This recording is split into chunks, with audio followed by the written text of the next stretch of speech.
Good evening, everyone, and welcome to the program, Where Did You Go to High School? Analyzing a Century of the IPS Caste System.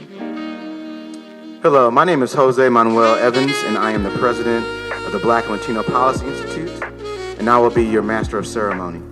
And now that I have your attention, we want to give a shout out to the spirit in place, so let's give them a big round of applause for hosting this event. But most importantly, we do want to make sure that we remember the veterans, that today is Veterans Day. We honor all the veterans who have sacrificed in order that we can meet tonight, seeking to appreciate the history about our Indianapolis public schools. Will all the veterans please stand?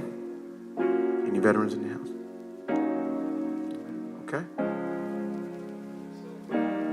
Yes, we're still celebrating. So let's give a round of applause for all of our veterans, even though they aren't here.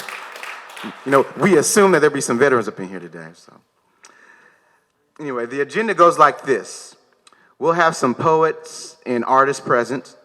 We will gather in the back, which is back there, from 6:30 to 7:30. And then from 7:30 to 8:30, we'll return here to debrief and make plans. So let's get started. First is open mic poet Dr. Monday, also better known as John Loflin, who will recite his poem, Too Much School, Too Little Education. Let's give him a round of applause.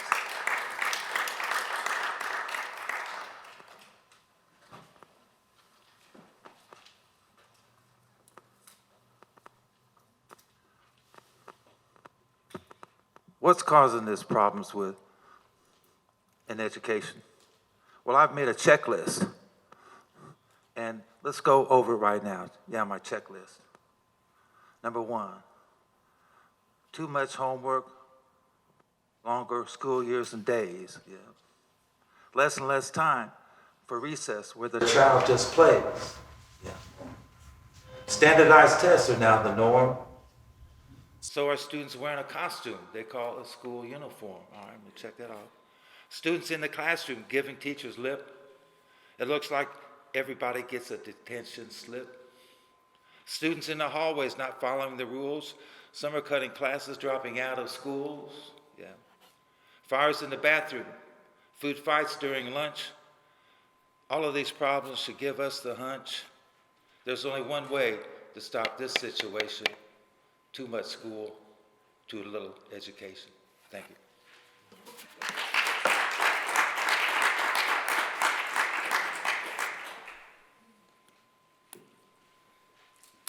Thank you, Dr. Monday.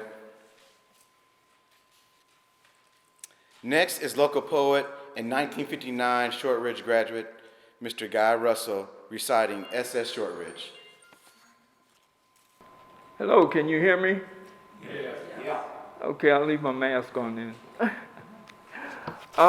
First, as you know, these last few years, the world has been under attack in ways really never seen before, from all angles, from every direction. And I would just like to have you give yourselves a hand, because it's folks like you, like John Loflin, people that continue to operate despite the unpleasantness, the craziness that's going on. So give yourselves a hand. And, you know, I basically try to track the media a lot, because in these times, people are so busy trying to make a living, trying to survive, that a lot of information doesn't get to where it needs to go. So I decided a few years ago to try to see what I could do to combat that situation. And I've noticed that particularly during the COVID-19, when it became so dangerous, it's really remarkable how the media has continued to do what they do. There have been times when they dropped the ball and so forth, but yet and still they continue to do a pretty good job in trying to keep us halfway sane. And so I'm very appreciative of folks that are continuing to operate despite what's going on. This particular event, I think, was so important.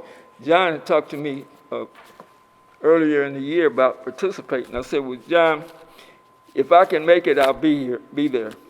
And so I did make it, fortunately. But I wanted to, I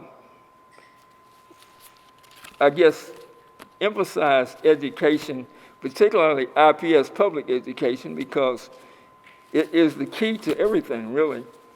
And I think in the last few years, we've kind of neglected, we've kind of taken it for granted and done some things that weren't, let's say, that beneficial.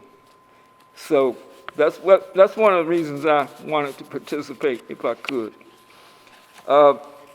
Just a little bit more background. Abram Shortridge, the basic founder of Shortridge, was the first superintendent of public schools in the area. In 1863, he was appointed superintendent. And in 1866, the Indianapolis High School was started. In 1899, it was renamed Shortridge in his honor. Also, a person you may not know about, Caleb Mills, came from the East Coast, was instrumental in Wabash College. And both of these men were very interested in public education for people regardless of their backgrounds. And that was one of the things that was really important. In the 1980s, Shortridge was closed as a high school, as you may know. In the situation where IPS was closing a lot of schools and so forth, some of which is still going on. But in 1981 or so, it became a middle school. So it did remain in the education picture, but not as a high school. There was a threat of closing Shortridge, period. And in the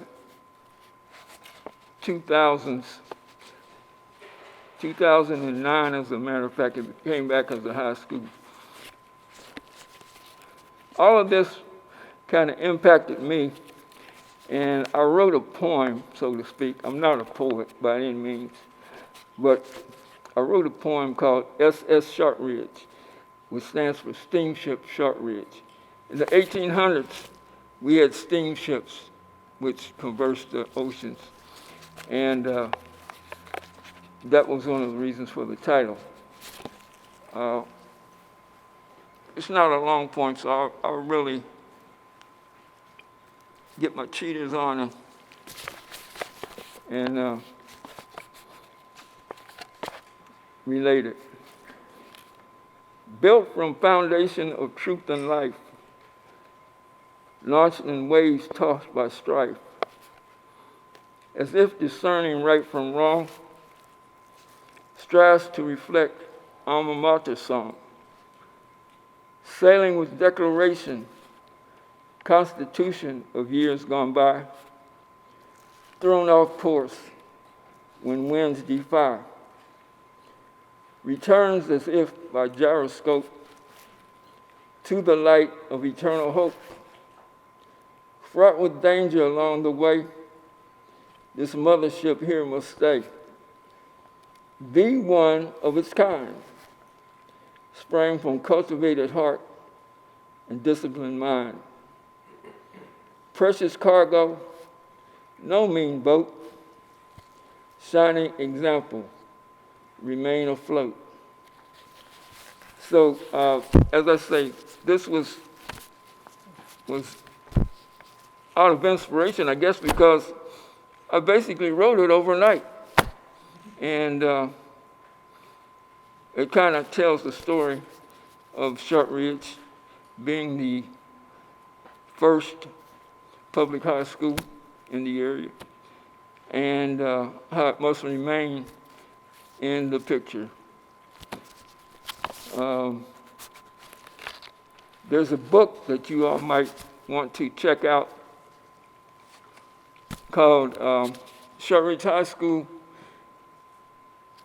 1865 to 1981, a retrospective written by Laura Sharon Gauss, G-A-U-S, and it really tells a story about Shortridge, but since it was the first high school, it tells a story about education in Indianapolis.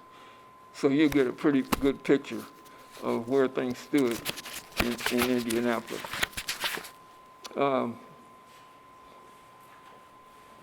Just as a note, and I don't want to take up a whole lot more time because I know we've got other participants, but the Indianapolis Symphony Orchestra this weekend from the 10th to the 13th is featuring a program with one of the freshmen at the U.S. Naval Academy named Alan Williams. And he's a member of the Glee Club and a Shortridge graduate. And from what I understand, the Glee Club at the Naval Academy is very difficult to get into. But he did get into it, and he will be in concert this weekend. Continued success for Spirit in Place and for John. And thank you for your attention.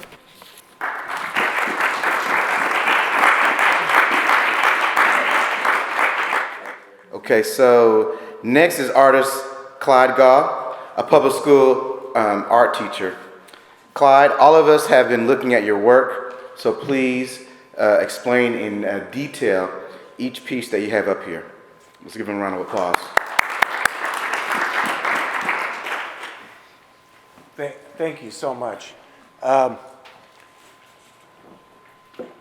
First of all, I want to thank John for inviting me to participate in this program, and I want to thank Spirit in Place for providing this venue, and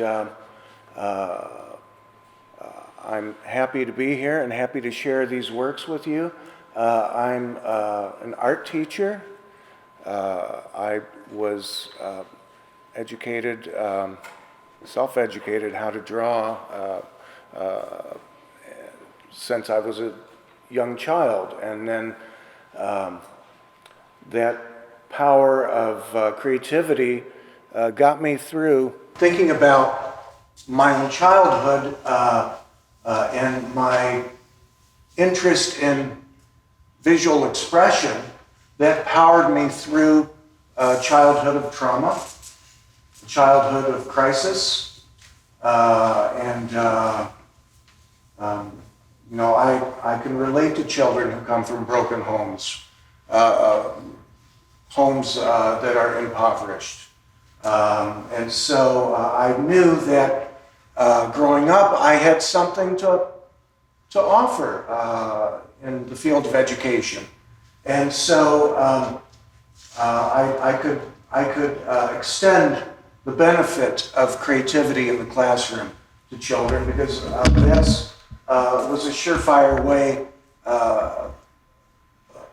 to get through the process of school, knowing that one is a creative individual and that you can develop your intellect through creative activity. And so I've been teaching art now for 39 years. And I first started teaching art at Indianapolis Public Schools in 1984. And at School 110 and School 74. And the following year I was RIFT and I ended up in New Palestine schools. But I live in Indianapolis, and I've never forgotten the start that I got through IPS. And I do summer camps with children. I was invited to teach summer camps by Miss Franchetta Peterson at Hogville Park in the summertime. We would take over the whole park, me and 50 children. With art materials, I would unload my van. We would have stations set up in the park. We'd have marble run materials. We'd have drawing, painting, sculpture, puppet theaters. And the children and their natural capacity for creativity were exploded and powered our way through the week during the hot summer months between 2013 through 2016. And we also did camps on the Far East Side through Cafe, and also summer art camps in Hancock County with those children. But you see the natural forces of nature that children are through the arts. And we think that that is a pretty important part of their education. But what you see today, when you look at mental health rates for juveniles, it's quite shocking that we know that there are 20% reported incident, 20% of children, 20% of the children who report some kind of mental health issue. And you think, well, how, those are just the ones who are reporting. You think, what is happening to cause children to become mentally ill? And nobody talks about this, but my observations over the year,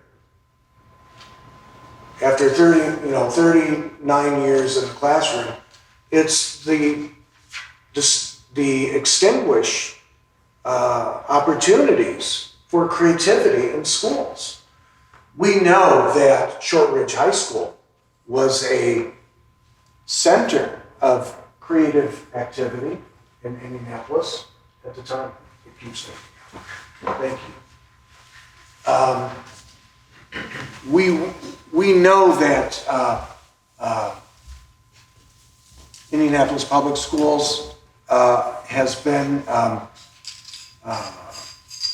interested in the arts, providing those kinds of experiences for children.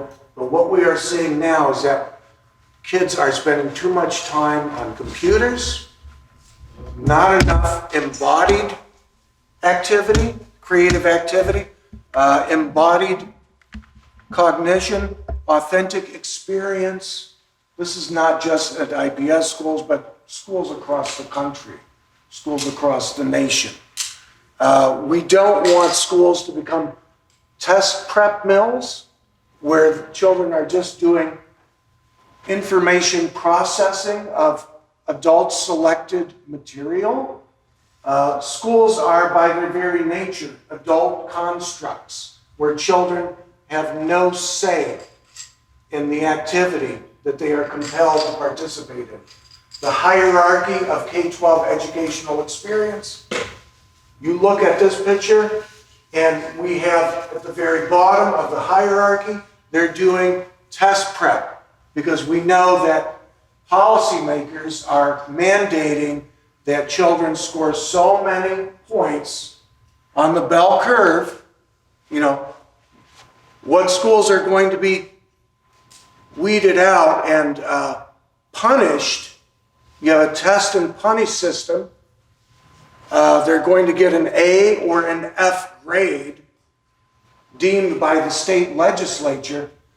And so teachers are very good at, doing their best to get kids to score on those tests. But there's a cost. Here's the cost. Pressure on children in their formative stages of development causes this mental health crisis that I spoke about earlier. And so, United States, the world's greatest manufacturing country, but we have applied those systems to education, and we have a mechanized, bureaucratized, assembly line approach to education. I was talking to an Indiana state superintendent about 10 years ago. And I asked him, I said, what happened to child-centered education? He said, well, we're centering all the instruction onto the child. I said, that's not child-centered education. Child-centered education is a democratic negotiation where the child has opportunity to have a say in what's going to go down. That's child-centered education. And so the paintings are about my observations about what's happening in schools. And I'm happy John has invited me to bring the paintings in here, and I'm glad that you all are here to share with us today. Good friend of ours, Mike Sage, John and I, and Michael. Michael's not with us anymore, but we think about complicated conversations we've all had. Mary and I, we've had those conversations, and lots of other folk throughout our time together over the years. We've had critical conversations about what's happening. Why is there a mental health crisis? Why is there a bullying crisis? Why is there a school violence issue? Well, it gets down to the radical behaviorist pedagogies and learning experiences that children must endure in the school. And that's the heart of the matter, is the test-centered curriculum that children endure through K-12 education. The hierarchy starts here, and it goes up to the child as an agent of their own learning enterprise, when they are leading their own learning. And the child is able to create their own learning situations. Then you're at the apex of the hierarchy. We want to see more of that kind of opportunity for children in Indiana schools and in IPS schools. We think because of state mandates that teachers are being deprofessionalized and restrained from providing those kinds of opportunities for children. So the painting, it looks kind of mechanical, but that's what's happening in the classroom. Pedagogies that are basically instrumentizing test preparation, test content becomes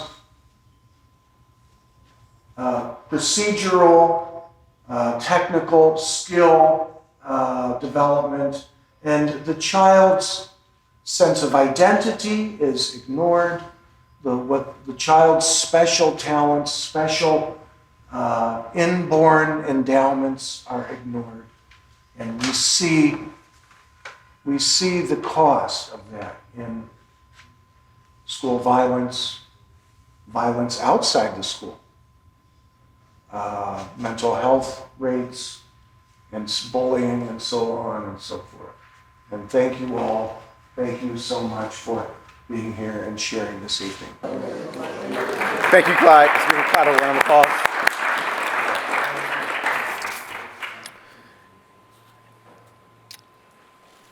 I want to take a moment to recognize special guest, Mr. Tim Nation, Peace Learning Center. Let's give him a round of applause. Tim was very instrumental in helping me form and John form the Black Latino Policy Institute many years ago. So I just want to say, Tim, thank you. We're still around, and we're still doing work for the community. Now, let's hear from John Loflin, who will explain what's going on next.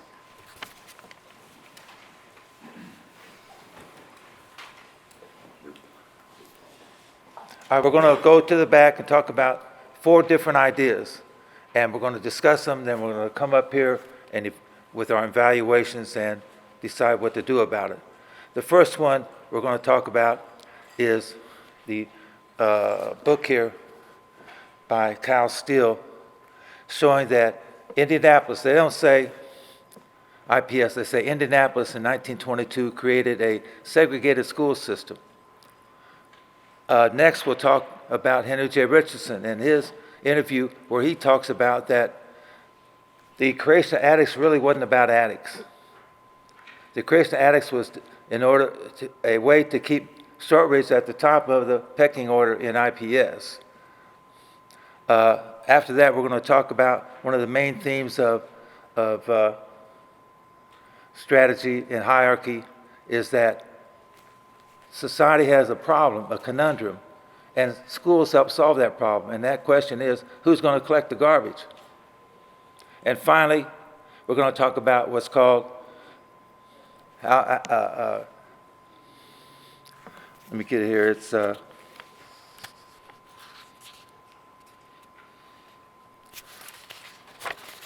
excuse me, niche.com, N-I-C-H-E. Niche.com is a business that parents and people can go on and see the high schools ranked. So they're already ranked in the pecking order, and this continues what happened in 1922 to today, 2022. So let's head on to the back.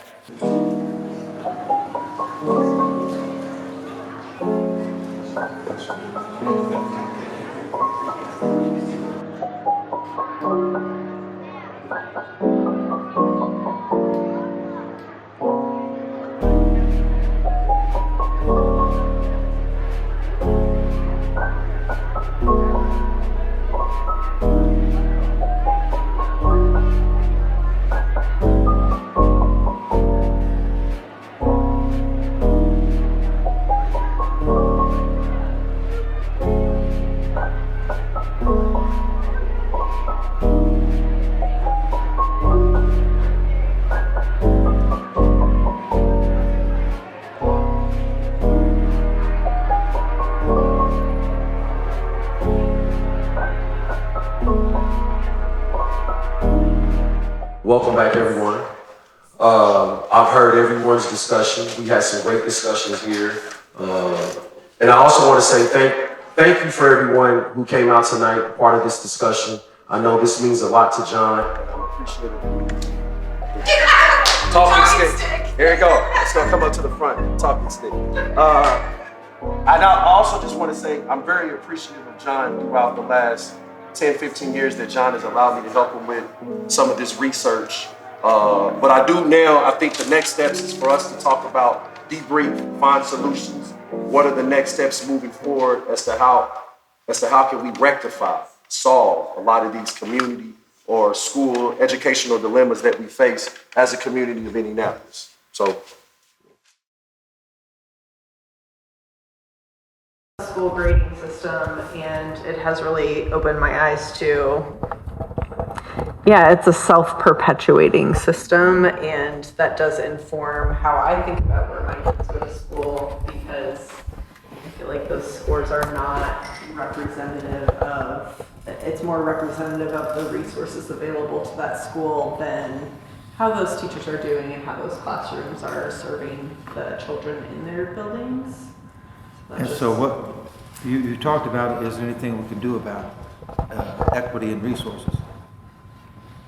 I agree with what was said before, that to me, those scores are an indication of schools needing more resources. And so I think that is a solution that's not easy to come by, but I think funding our schools more equitably and as needed, I think even equitably resourcing our schools, there are some schools that just need more resources to serve the students they have in those buildings. So resourcing them adequately, I think, is a solution that is difficult to come to.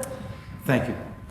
Christine, now you ran for school board, right? I just noticed that. I did. Now that you're not on the board, that doesn't mean that you as a citizen, what are your ideas to improve the system and help us with our concern?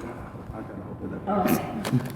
Well, to begin, the things that motivated me to run in the first place is being in school and seeing what our teachers are going through right now. But then second, just between post-COVID behaviors and all the lost time that our kids had in the classroom that aren't aligning with the district mandates.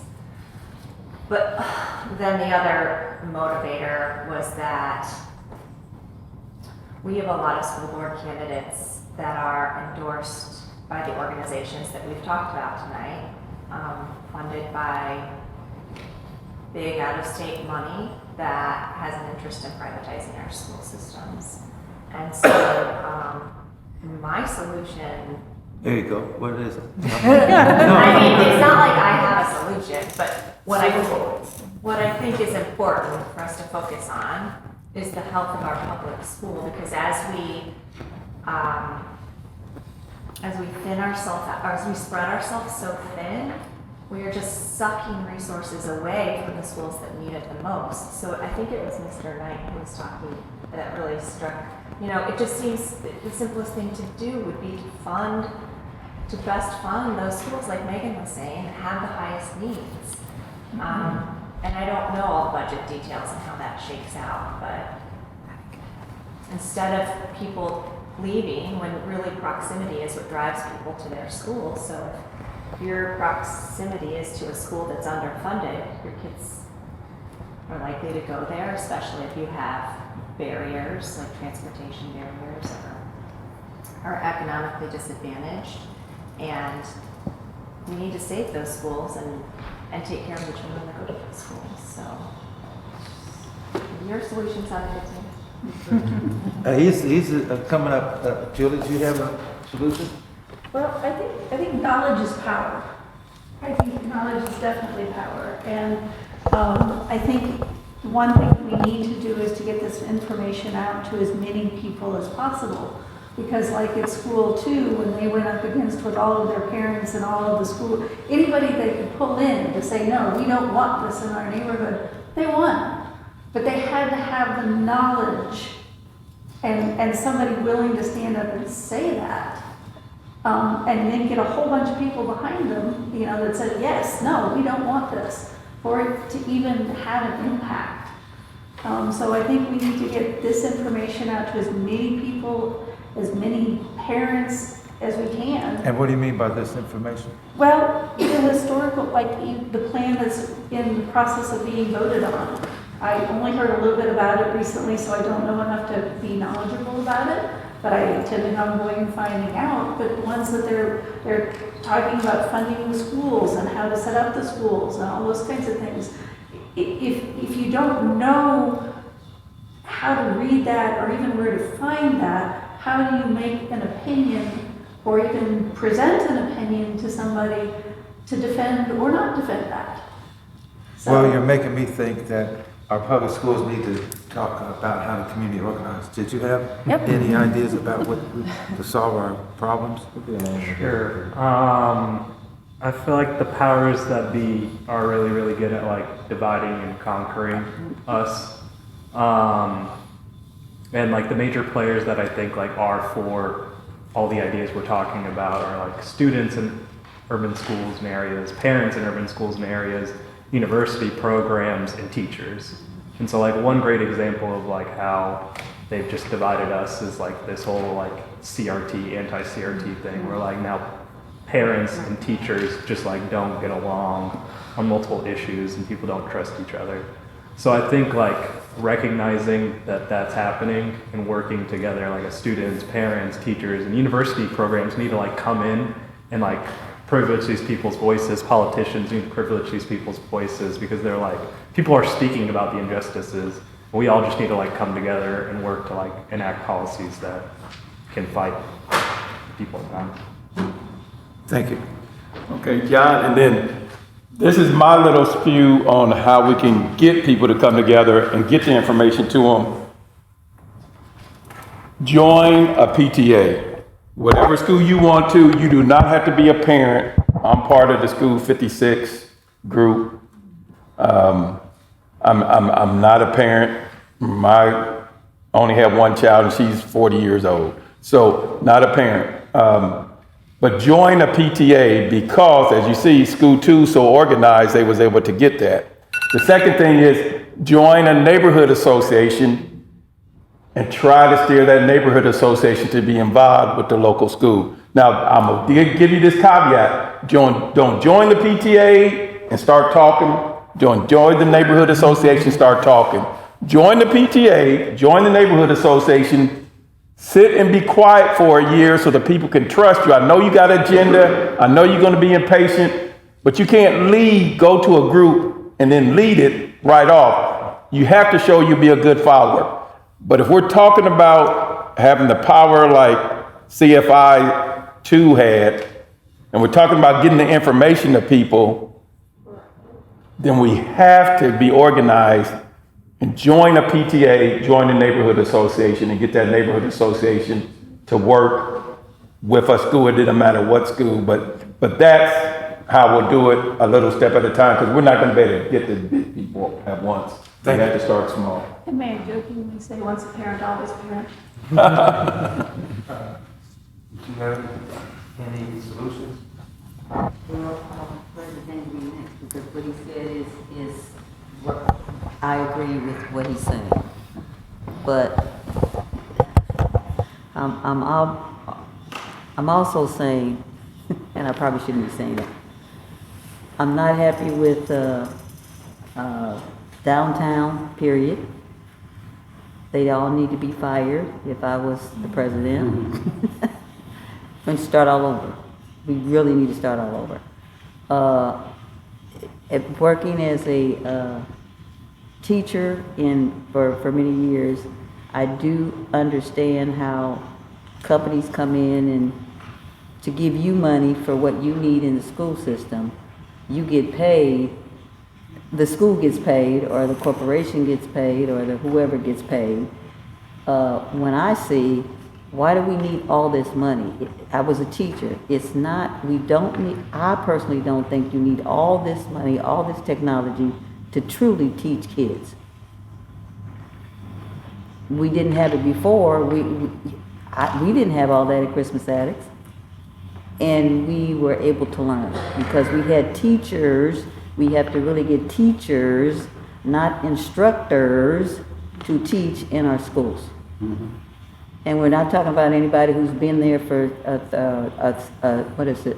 I think I heard a 6-month review of what teachers do, or a 2-year associate's degree.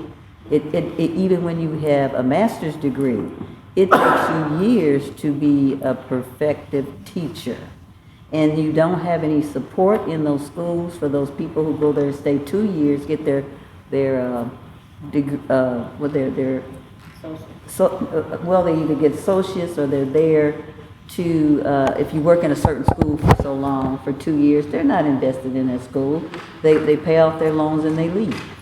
So we got to get rid of that system. We got to change the system. We got to either go back to history where it was successful, where it's a failure. And like you said, it is a planned failure.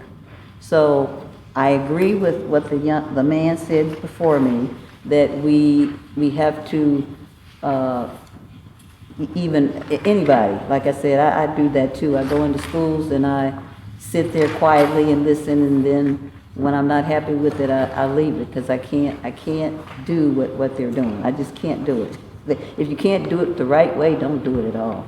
You know, get out. So that's I just had to vent. Well, I'm glad. Did you have something to say? Sure. Let me hold this mic for you. Sit on down here next to you, John. All right. The thing that just feels really present for me right now is how infrequently we hear the voices of the children and the students. And like, what are the messages that they receive, even in the debates and the arguments that we have. I mean, CFI2, like people I'm kind of hearing this as like holding up CFI2 for getting their knowledge and like going against the system, and now they're not getting moved from their school, but like I see CFI2 as a white power win. Mm-hmm. And the students in School 14 that nobody even calls Urban Act Academy, which, yes, it's a charter school, they are there doing everything they can every day for the kids in that building. Whatever you think of charter schools, there's still human beings in that building trying to do the best for those kids. And they have no control on the narrative that's being told. The students find out from the news, the school's not given time to tell the students and families that their charter's not being renewed, that they're going to be merged with another school. The kids in that school believe that the CFI doesn't want to go to school with them because they're Black. Like, they will say this. I had students say this to me when you go and you listen to what the students have to say. And so when then the merge is ended, because the CFI too, families and teachers say, we don't want this, we don't think we don't have the skills to teach the kids in that school. Like, these are old messages that are getting replayed, and the bottom line is that somewhere in the minds of the kids in these schools, they're receiving the message, we don't belong together. And that should not be happening. I mean, and that's just like what's been happening. That's what you're talking about. Oh, what can we do about that? That we cannot belong together. You pointed out a good point. What can we do about it? Well, I mean, I think when we hear what the kids are experiencing and saying, I think it brings a different focus and a different understanding, and maybe it helps guide our energy. And I also think that, like, each of us has to look every day, in addition to whatever we're looking at changing in a system, systems and institutions are people. And so continuing to question our conditioning and examine our conditioning, and what are the things that have even been said in here tonight that perpetuate stereotypes about Black and brown children. Thank you. Did you have something to say? Well, I just wanted to say, I was thinking as the gentleman talked about how that creative side, and when our creative side, how we're doing so many things to shut off we're on the computer a long time. We're so test driven and all of those kinds of things. But one of the poems that I wrote for my young children, my own birth children, I sometimes just tweak it a little when I'm working with other children. You are great, my brown child. You are great, my Black child. You are great, my little white child. Never mind what they say you cannot do. You were born to be a great and successful you. Never mind what obstacles they say you cannot overcome, for your very survival already says that you have won. Whether you become a doctor, a lawyer, or cleaner streets, you are great from the crown of your head to the soles of your feet. You are great, my child. You are great. And I think as we leave today and we think about how our schools help to shape us as we were with our parents and the dreams and our aspirations, that we leave here more committed to getting into these school board meetings, participating in these schools, and whether we're just, as I left Harshman today, and I was impressed with the young men. They were just kind of playing around a little bit, but they were leaving in such a nice way, just kind of talking with each other. And I was just thinking, how would that child been viewed? And as I look at how our prison systems are spending more money to incarcerate rather than educate, we have to be more concerned, and we have to be very diligent on participating in the process. We've had our election, it's over. It's time to continue to hold our officials, our legislators, their feet to the fire, but we gotta stay in action ourselves. So I'm glad for this. This was really a good program. I'm glad you had it tonight. And all the people that I got to meet tonight, I hope we keep moving forward. We keep making those efforts to make things better for our future, which is these children that we're talking about. Thanks for your ideas in that poem. Do you have any ideas about what we can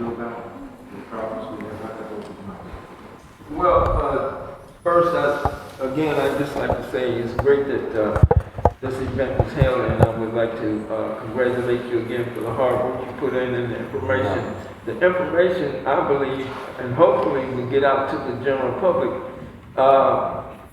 You know, we hear about things like critical race theory. We don't hear about the facts like these.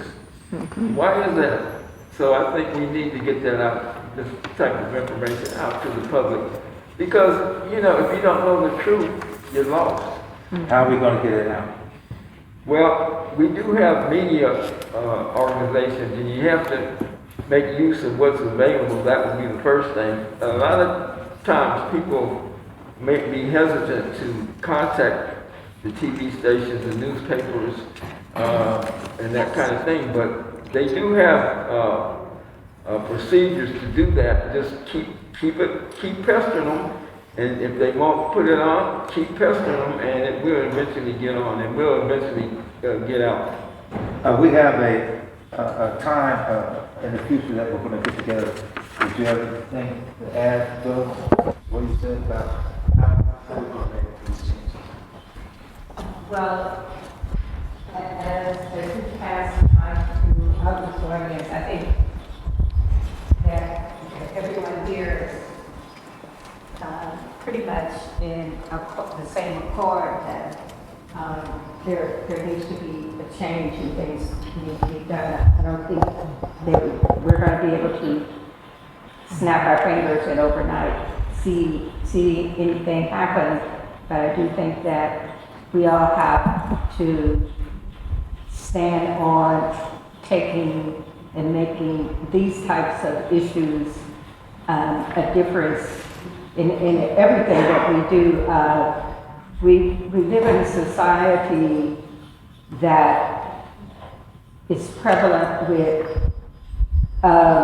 what we call racism and prejudices, but what I see as we're threatened by fear of our differences, rather than looking at and flipping that switch to see the similarities in that we hold, that we want for ourselves is what each and every one of us want for ourselves. And so we have a shared value system, but we cannot stop that and just say, this is mine and this is theirs, and I'm threatened if you move up, if you get in my lane and not stay in your lane. So, and I think that the media and politics and policies have purposely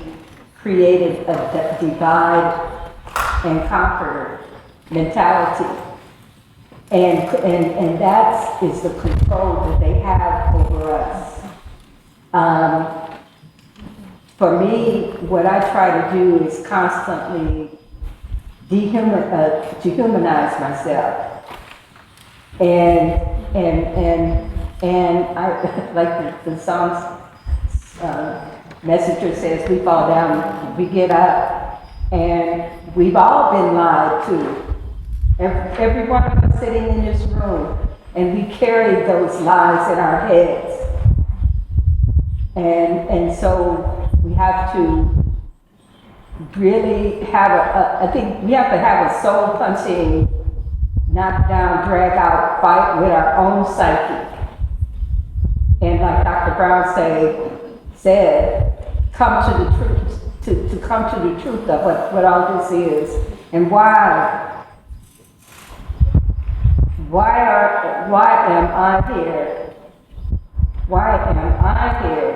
And what difference can I make? Not anyone else, not any groups, but what difference can I?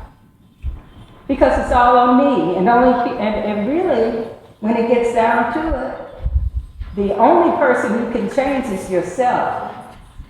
And so, you know, we've got a lot of hidden stuff that we've got to get rid of. A lot of us. Me too. I mean, I wake up every day and this little voice is saying, Oh, if I wasn't for the fact that I was black and a woman, they would hear what I say, and then when I gotta say something, then they're taking what I said and making it their all kinds of stuff, all kinds of stuff be coming out of my head. And then I'm like, hold it, wait a minute, who am I? That's my ego self creating stuff in my head. And so I have to stop and say, hey, I'm not going to accept that. And so what I try to do is to stop that fear, flip it into love. Just stop it. We gotta love each other. We gotta love ourselves and accept our weaknesses. Okay, thank you. Did you have something to say? Oops. Probably not as much as everyone else. I don't know if I have skin in the game because I don't have children, and I hear a lot of teachers and I hear a lot of educators here, and I am thankful for you. But there are other people that love kids and really want to be involved around kids and care about the neighborhoods. And just because we don't have houses, I've been a lifelong renter, and I still care, and I want the neighborhoods to do well. And I've moved east side to west side to east side. I've lived north.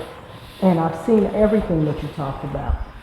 The only thing I can say is, please believe that there are other people, single people, other people that still believe about kids. And I don't know how to bring them here. I'm just one, and I can bring probably maybe one other person. But I think we all know people who are like me, who don't have children, but want to be involved in kids' lives. Join the PTA. And you tell me how. Mr. Schultz, did you, let me get the chair. Oh, sure.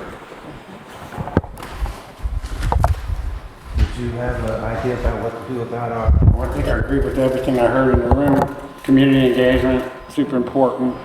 Political engagement. All 7 seats are now owned by those PACs that we were talking about. This completed the cycle, all 7 seats. 4 of them are up in 2 years, so we can still push back. The 2-year cycle comes up. There's some damage that can be done in the meantime. The mayor's office is really the biggest problem in IPS, and that people don't know about.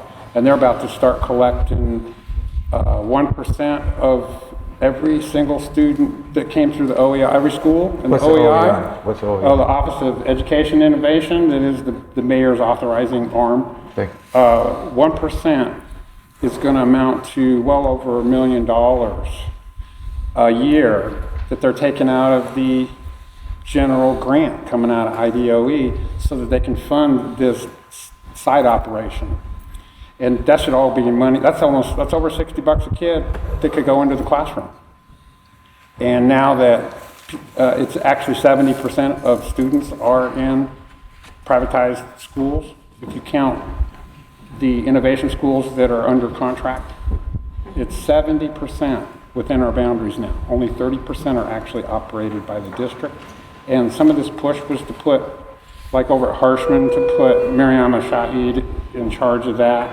And of course, there's a lot of pushback on that. Her school, her global prep isn't doing any better than it ever was before.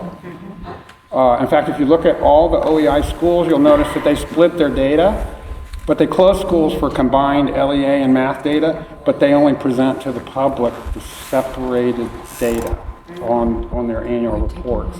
And that's just a trick that they're using to fool the public. Can you give a quick example of that? Yeah, I'd like to hear you about that. Well, a quick example would, there's just, you can look at the IDOE data and look at the combined scores and compare them. There might be 12% that pass math and 17% that pass the ELA, but only 3.5% pass both. And that's the data they've used to close schools like Key or others. That's why I'm in it, is because my family was victimized through all this a couple of times. And even though my student has graduated and gone on, I can't not look away. This is my neighbors, my friends, the people who I see at the stores, whose lives are all being affected. Thanks, Alan. It's getting late. Did you have some? Yeah, we were talking about getting involved. One way you can get involved is almost every school is willing to take volunteers.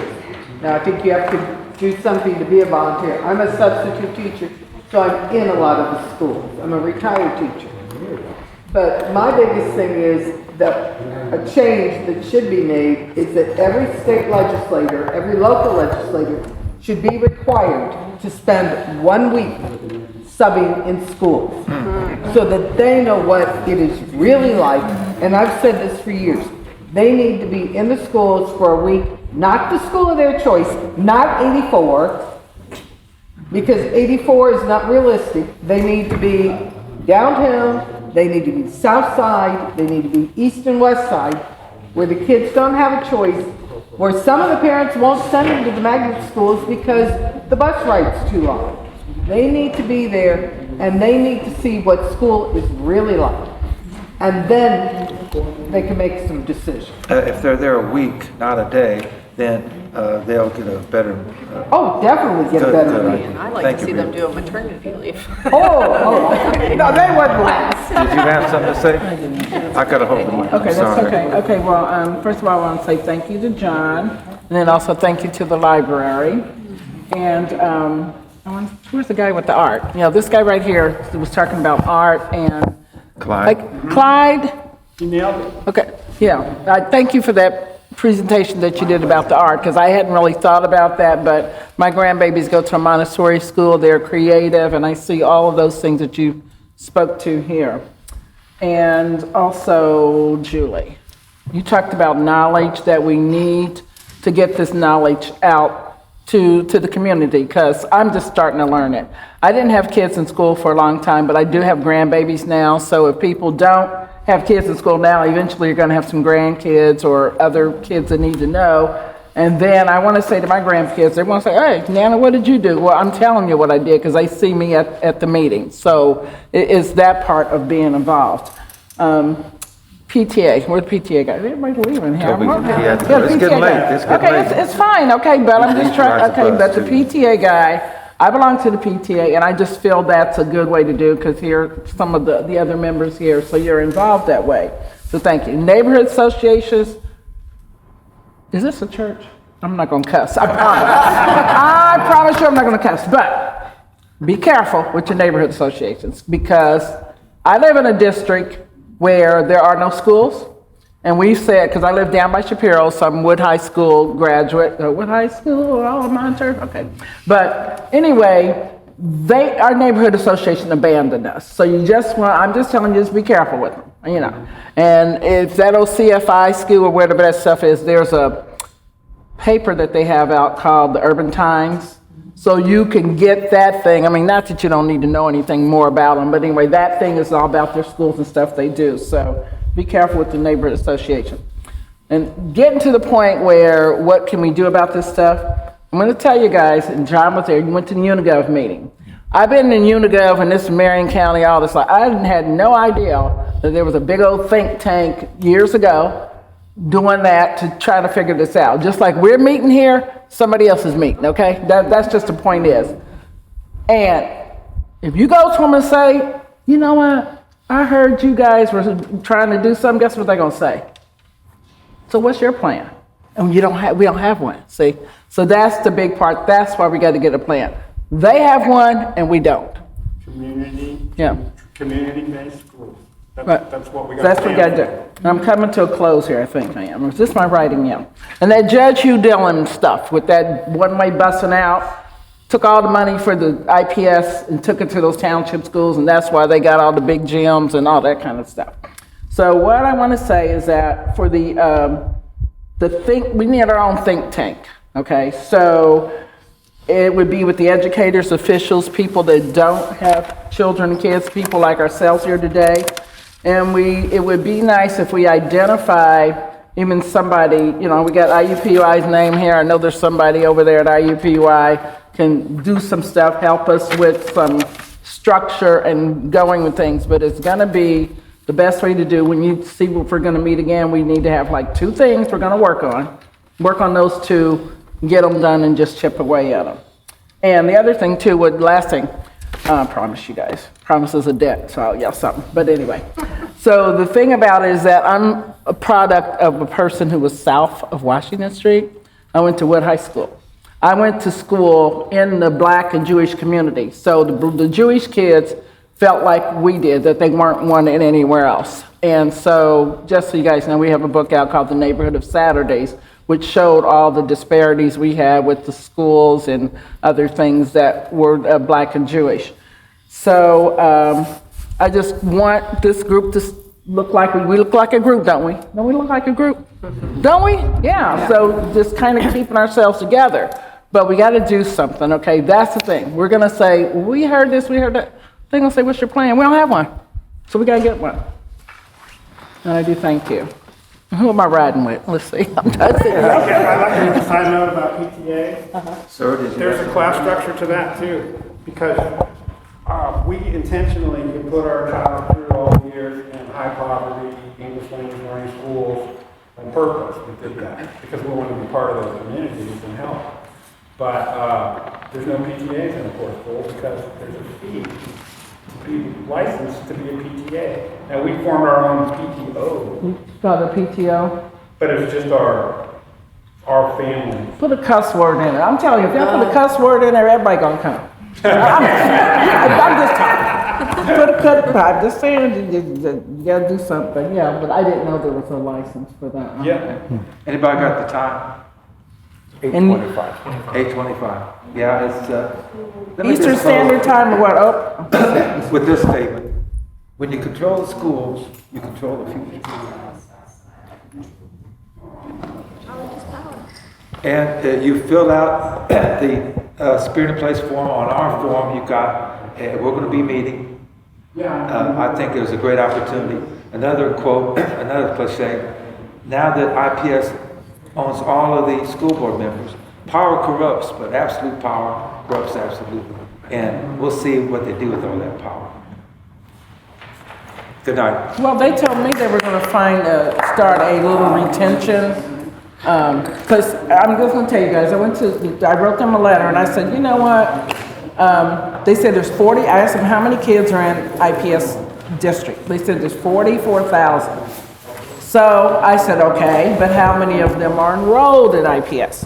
And they said 22,000. I said, wait one doggone minute. Like, how'd they get to 22? I mean, what happened when you were at 39 and saw that you were losing people? Why didn't you guys do something then, you know? And then they said they are going to form a retention committee to keep the kids in IPS. That's what they said. It's an interesting point. I heard that IPS used to be like 100,000. Oh, on that little graph? You see that graph? It was 100,000. I was one of those 100,000 people. Measured, and we go from 100,000 strong to 22. Yeah, they got it.